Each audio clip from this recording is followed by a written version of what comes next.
The chow line stretched across the yard, boots grinding into the sun-baked dirt of Camp Hawthorne. The heat made tempers short and jokes cut sharper than usual. Private First Class Emily Parker stood in line like everyone else, sleeves rolled just above the wrist. That was all it took. The butterfly tattoo on her forearm caught the eye of a group of infantry soldiers behind her. One smirked, loud enough for the others to hear. "What's she gonna do? Flutter at the enemy?" Laughter broke out, a ripple of amusement at her expense. Emily didn't flinch, she didn't turn. She just kept her eyes forward, tray steady in her hands, silence her only defense. They thought they knew who she was. They didn't. Before we begin, make sure to subscribe to Military and Veteran Stories so you never miss these true tales of courage. And tell us in the comments, where are you watching from today? Private First Class Emily Parker was 28 years old, assigned to the Logistics Division at Camp Hawthorne. Her world wasn't firefights or night raids. It was clipboards, manifests, and endless stacks of supply reports. While others trained for combat, she made sure they had the gear to survive it. Every morning she arrived early, boots polished to a mirror shine. Her bunk was squared away, paperwork flawless. She never raised her voice, never complained, never cut corners. If a shipment was missing, Emily found it.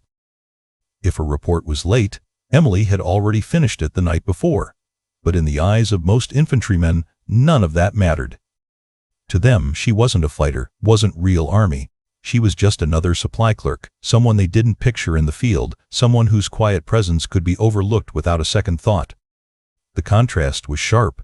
The men who mocked her were loud, brash, convinced that worth was measured in calluses and combat patches. Emily was the opposite, soft-spoken, steady, humble. She didn't brag about past accomplishments. She didn't push back when jokes were thrown her way. She simply endured them. And then there was the tattoo. A single butterfly, black ink spread across the pale skin of her forearm. To most, it looked like something out of place on a soldier. Feminine. Fragile. A decoration that didn't belong beside a uniform and dog tags. In the chow hall, whispers always started when someone noticed it. "She got that on spring break?" someone would mutter. "What's she gonna do, flap her wings at the Taliban?" The laughter that followed never seemed to touch her. Emily never explained. Not once.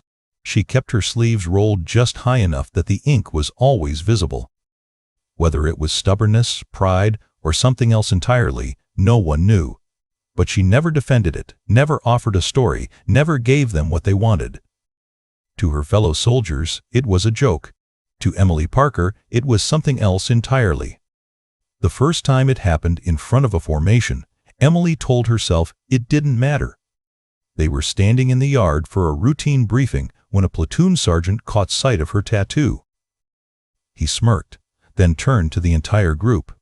"Look at this," he said, grabbing her wrist and holding it up for everyone to see. "Private Parker here thinks she's at a butterfly garden. What's this supposed to be, Parker? Your spirit animal?" A ripple of laughter moved through the ranks. Emily didn't pull her arm back. She just let the silence sit, eyes locked forward, jaw tight. The sergeant eventually dropped her wrist and moved on, but the damage lingered. To everyone watching, she was fair game. It spread to the motor pool. One hot afternoon, two soldiers leaned against a Humvee, cigarettes dangling from their lips, watching her walk past with a clipboard. "I'll put 20 on it," one said, loud enough for her to hear. "She couldn't even load this truck without breaking a nail." The other chuckled. "You're on." "No way she even knows where the tie-down points are." Emily kept walking. She didn't flinch, didn't fire back. But in the reflection of the Humvee's side mirror, her eyes burned for just a moment before softening again. She disappeared into the warehouse, and the laughter followed her. It got worse in the chow hall. She balanced her tray, careful as always, when a private brushed past too close. The tray slipped. Metal clattered against the floor. Food scattered across the tiles. The hall erupted. Some jeered. One clapped sarcastically. "Nice work, Parker. Enemy's gonna surrender now for sure." Emily knelt, picking up the pieces one by one. No curse words, no anger. Just steady hands, slow breaths, and silence. A medic bent down to help her, but she shook her head. She didn't want pity. She finished cleaning, left her tray behind, and sat at a corner table alone. That became her routine. Alone at meals.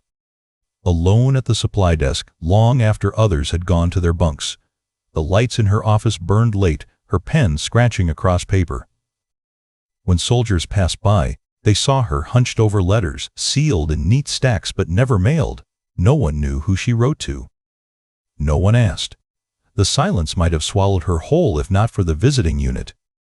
One afternoon, a convoy rolled through Camp Hawthorne, dust clouds trailing the arrival of a Navy SEAL detachment rotating through for joint training. Hardened men stepped off the vehicles, weapons slung, eyes scanning.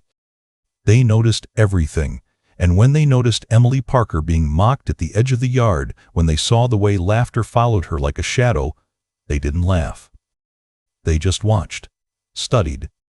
Something about her, something about that ink on her forearm caught their attention. They didn't say a word. Not yet. But from that moment on, Emily wasn't just invisible. She was being observed. The days blurred into one another at Camp Hawthorne. For most, it was routine. For Emily Parker, it was a test of endurance, not of combat, but of silence. Yet every now and then, cracks in the image she presented would show. Little things. Subtle, but impossible to ignore if someone paid close attention. The first clue appeared one evening when a private walked past the women's barracks. Emily's locker door was open, a single photo taped inside. At first glance, it looked ordinary, a group of soldiers standing shoulder to shoulder in the desert. But the faces were blurred, either by dust or deliberate smudging. Only one detail stood out, a patch on a sleeve, half covered, but distinct to anyone who knew special operations. The private lingered, squinting, but before he could study it further, Emily closed the locker with quiet finality. The second clue lay in her tattoo itself. Under the harsh floodlights of the motor pool, the butterfly ink revealed more than wings. Thin lines cut through the design, barely visible, weaving numbers into the pattern. Coordinates. Unit digits. Something precise, hidden in plain sight. The soldiers who laughed at her never noticed. But a visiting SEAL, leaning against a Humvee, caught it one night. His gaze lingered. His expression changed. He didn't say a word, but when Emily noticed his eyes on her arm, she tugged her sleeve down without a sound. The third came in the warehouse. A shipment arrived late, crates of weapons fresh off the line. Armorers gathered around, prying lids open, cataloging serials. Emily, clipboard in hand, stepped forward. She rattled off the model, weight, and spec of each rifle before the men even finished unsealing the cases. "Parker," one of them said, staring. "How the hell do you know that?" She just shrugged. "It's on the manifest," she replied, though they all knew the paperwork hadn't even been touched yet. These were not accidents. They were fragments of a life Emily never talked about, buried beneath the surface. The men who mocked her saw only silence and a butterfly. The ones who looked closer saw shadows of something else, something far more dangerous. The inspection came without warning. Late one afternoon, word spread that a lieutenant was making surprise rounds through the motor pool. Soldiers scrambled to make order out of chaos, tightening straps, wiping grease, lining gear in perfect rows. Emily Parker stood quietly at her desk, clipboard at the ready. The lieutenant's gaze swept the room. His eyes landed on her. "You," he said, pointing. "Private Parker. Step forward." The room stilled. Emily obeyed, boots clicking against the concrete floor. The lieutenant picked up an M4 carbine from a nearby rack and held it out. "Your logistics, right? Paperwork. Supplies. Let's see what you really know." A murmur rippled through the soldiers. This wasn't a fair test. Everyone knew Parker wasn't combat arms. But Emily didn't hesitate. She accepted the weapon with steady hands.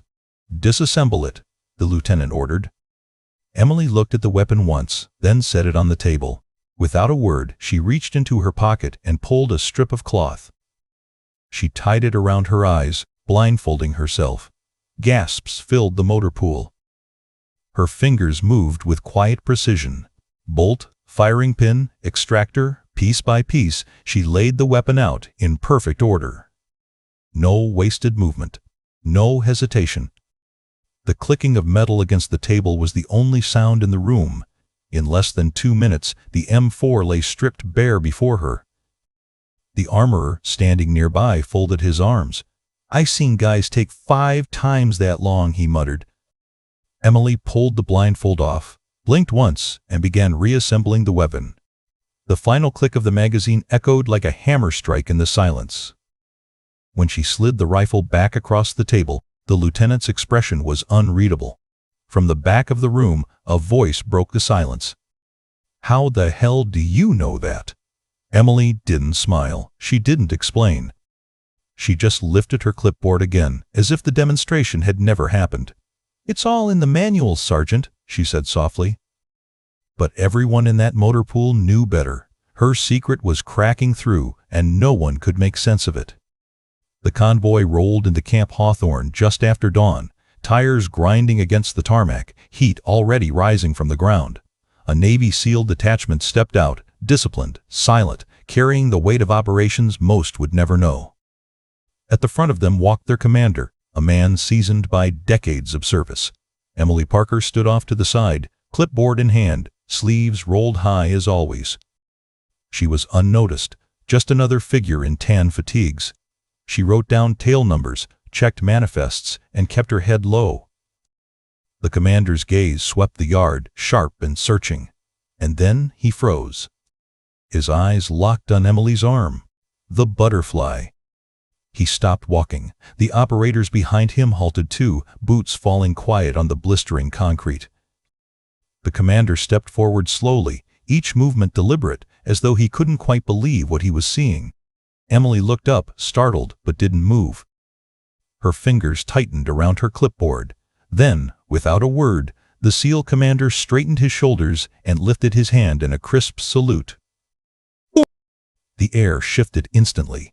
Soldiers nearby froze in place, their trays, their tools, their words cut short. Silence spread across the yard like a wave. A whisper slipped through the ranks. "Why is he saluting a clerk?" No one dared laugh now. The commander's voice carried, low but firm. "You're still with us, Parker?" She gave the smallest nod. And just like that, the truth cracked open. Emily Parker was no ordinary supply clerk. Years earlier, she had served as an embedded intelligence officer on a mission so classified that most records didn't exist. Her call sign was never spoken aloud. Her tattoo was never decoration. That butterfly ink was a mark known only to a handful of men alive, survivors of an operation where Parker's intel had saved dozens of SEALs from certain death. The symbol had been worn, in silence, by those who had come back, and the commander standing before her had been one of them.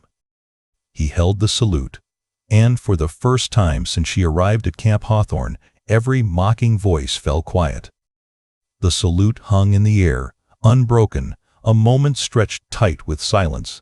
Then the SEAL commander lowered his hand and turned to the gathered soldiers. His voice carried, steady, but weighted with memory. "You think she's just a clerk?" he asked. "You think that tattoo is a joke?" No one answered. No one dared. The commander's gaze swept the formation.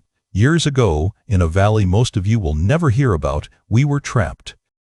Outnumbered, pinned down, minutes from being wiped out. The only reason I'm standing here, the only reason any of us made it home, was her."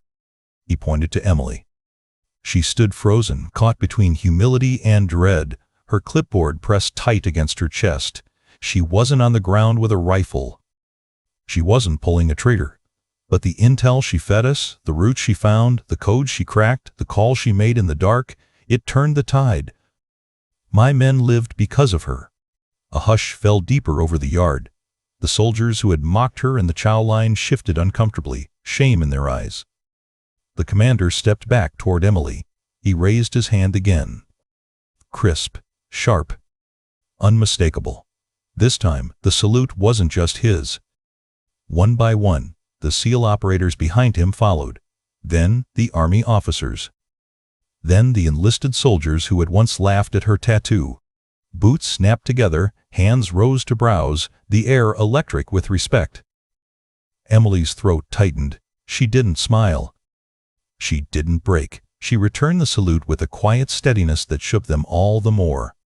For a heartbeat, hardened warriors saluted the woman they had dismissed. The butterfly ink that had been a target of mockery was now a banner of sacrifice and survival. It was the kind of moment that no one on that base would ever forget. When the salute ended, the yard stayed silent. No one spoke, no one moved, as if breaking the moment would be a kind of disrespect. The SEAL commander lowered his hand. His voice softened. "You've earned more than silence, Parker." "They should know who stands among them." Emily shook her head gently. Her words were barely above a whisper. "I'm just doing my job, sir." And that was the end of it. No grand speech. No demand for recognition. Just the same quiet discipline she had always shown. From that day forward, no one mocked her. No one joked about the butterfly ink on her arm. The men who had laughed now stood a little straighter when she walked past, their voices quieter, their eyes respectful. In time, stories spread. Whispers of what she had done, fragments of truth carried from one soldier to another. She never confirmed them, never corrected them. She didn't need to.